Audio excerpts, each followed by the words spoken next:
Hello and welcome. I'm at CMT Trade Fair. This is the Knaus Van Ti 650 MEG Vansation motorhome. I'm going to show it to you today.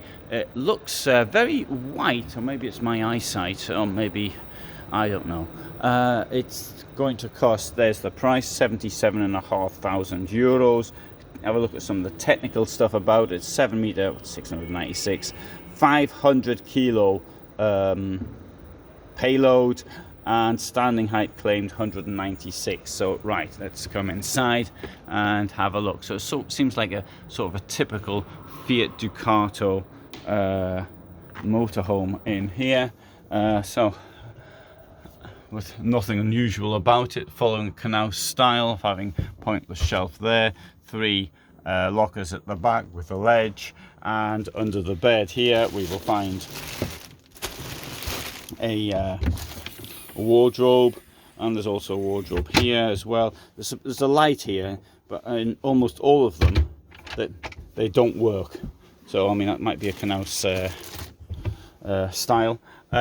If you want, of course, you can make this a bigger bed, and you do that by putting something. There's a plate. I don't know where the plate is. It's probably hidden under the bed.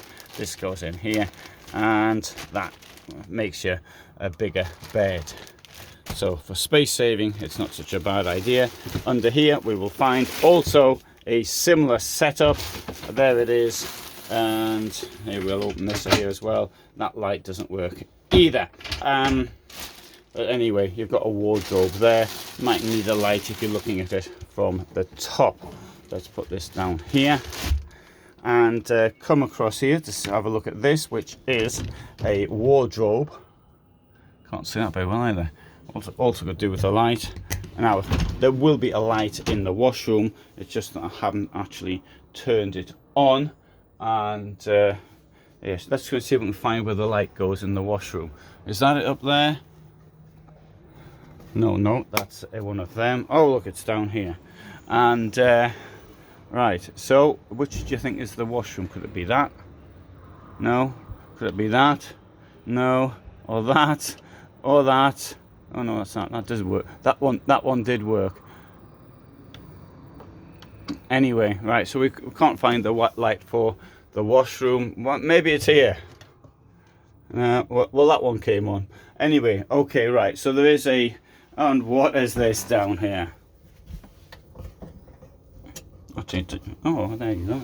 It eventually does work. So there we have the washroom. In here we will find 2 drainage points. There could be larger, but at least there's 2 of them. And it's got one of these bumpy floors, which is designed, I think, to stop you slipping. False wall here. This will move like that. That comes out. There's your shower. Now it's a pity having the shower head here, because personally I like to have the shower when this is like this, so I can see myself. But for those who don't want to see themselves, well, you don't want to see yourself, you're going to have to shower like that. No, they also put a drainage point there, which is, I think, is a good thing, but now they're using a proper domestic one. Why can't they put that in other places? Here, well, you will note that there are these things. I think they need elastics to stop things falling out. I appreciate you're probably putting in there plastic bottles like shampoos and things, which if they do fall out aren't going to break, but all the same, I think anything which holds things in place is a good idea. And okay, in there as well, you hang your towels up there. I do like, however, the sensible sliding door. That's a really good door, I think.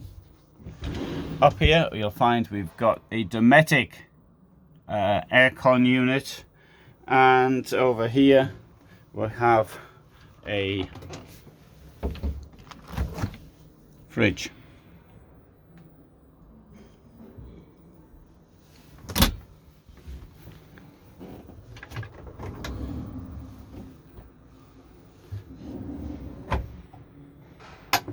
Soft close. Sink, 2 burners, recessed window, more storage, L-shaped arrangement. As always with an L-shape, that bit comes out, so you can actually sit here with the seat belt on whilst the vehicle is in motion. Television up there. Let's come out. Here we'll find a gas cabinet, 2 gas cylinders there, easy access from the outside. That's good position for it, in my opinion. And there we have the very large garage. On the other side there are some batteries.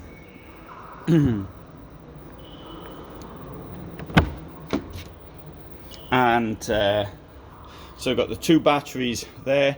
We've got above, we've got the fuses. I think this is a really bad idea. Fuses should be inside the vehicle, not outside, in my opinion. And note this here, they put 2 batteries in, but they're still using AGM. Now I appreciate if you're just going for campsites, then you mightn't want other, but I've seen lead acid batteries in vehicles here. I've seen AGM. I find it very difficult to believe that nowadays people are still using this technology for the habitation batteries. We've got lithium ferrous phosphate or lithium iron phosphate, LifePro 4 batteries. They're the ones I do, and the price should make it now almost better. I mean, okay, these old-fashioned ones still cost more than the LifePro 4 ones, but not that much. I mean, it's not the price that we had to pay. Like when I bought mine, it was something like 10 times the cost of a. Now the price is maybe it's twice as much or something. Maybe I'm exaggerating a bit because I don't know what the prices of the lead acid ones are, but the technology is far superior. Service box here, very clever. You got your water things there. You've got your Truma frost valve. However, here we've got the same, I need to point out the same electric hookup as everybody else's, but in some models they've had it so the electric hookup went through that service box, which would effectively stop it being stolen at campsites and things if they do get stolen. Hope mine doesn't.